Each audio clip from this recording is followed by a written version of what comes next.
Olá, queridos, graça e paz da parte de Jesus. Salmos capítulo 71, verso 14. Mas eu sempre terei esperança e te louvarei cada vez mais. Esse Salmo 71 ele é extraordinário, porque ele fala o modo como Deus está agindo na vida do salmista ao longo de toda a sua existência. Como já narrado logo no primeiro momento desse Salmo, ele vai dizer o como Deus havia cuidado dele ainda no ventre da sua mãe. Como Deus havia escrito as melhores histórias para ele. Ele fala de um Deus que se revelou para ele na juventude e que ele entendeu o lugar desse Deus e ele entregou seu caminho, seu futuro, seus planos para esse Deus. Ele começa a mostrar, inclusive, como Deus construiu toda a sua trajetória até ele envelhecer. Ele chega, inclusive, a narrar sobre uma certa insegurança que começou a habitar o seu coração porque ele havia envelhecido. Mas logo na sequência, ele afirma categoricamente que ele podia confiar no Senhor. Portanto, ele sabia que Deus, que cuidou do seu início, cuidaria do seu caminho, como cuidou, e também do seu futuro. Não importava quantos anos ele teria, Deus estaria com ele até o último momento da sua vida. Tem um texto na palavra de Deus que vai dizer que Deus não nos deixa, nem nos desampara. Ainda que um pai ou uma mãe chegue ao absurdo de abandonar um filho, Deus nunca nos despreza, Ele sempre nos acolhe.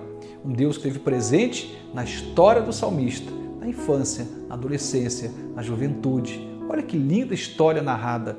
Passou por toda a sua vida adulta e agora chega na sua velhice. E ainda assim, ele continua vendo Deus agindo na sua vida.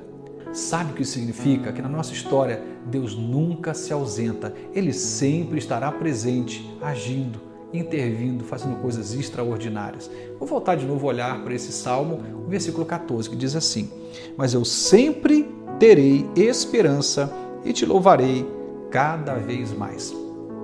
É simples assim. Quando a gente vê Deus agindo na nossa história, nosso coração é tomado por esperança. Imagine só um idoso que começa a ter dúvida, porque é comum, ele está mais frágil, vulnerável, ele se recorda da sua vida adulta e também vê Deus agindo nesse momento. Ele tem histórias lindas para contar da sua infância, da ação de Deus. Quando isso acontece, é impossível o coração não ser tomado por muita esperança.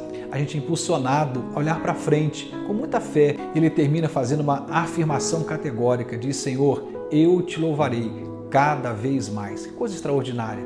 Ele sabia que não podia deixar de proclamar, de agradecer, de louvar a Deus, de repartir os grandes feitos de Deus, porque ele tinha uma linda história escrita por graça, por misericórdia, por intervenção do alto. Deus nunca se ausentou da vida dele. E aí vem uma grande lição para mim e para você. Deus nunca vai se ausentar da vida de alguém que o ama, que o conheceu, que entregou seus caminhos, sua vida, seu coração, seu futuro para ele. Deus se fará presente. A minha oração é que Deus nos ajude a percebê-lo ao longo da nossa jornada até o último dia da nossa vida. Um ótimo ano para você e para sua família. Até nosso próximo encontro. Amém.